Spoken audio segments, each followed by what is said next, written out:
તો જામનગરમાં ગુજસી ટોકના આરોપી અલ્તાફ ખફી અને તેની ગેંગ પર વહીવટી તંત્રએ તવાઈ કરી છે.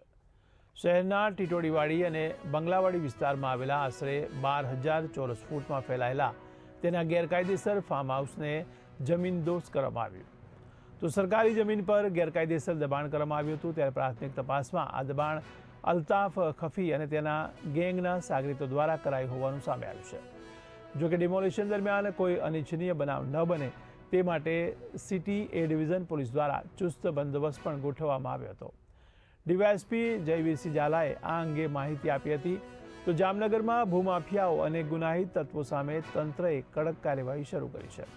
અલ્તાફ ખફી શહેરના વોર્ડ નંબર 12ના કોંગ્રેસના પૂર્વ ઉમેદવાર અને ગુજસી ટોકના ગુનામાં સંડોવાયેલો આરોપી છે.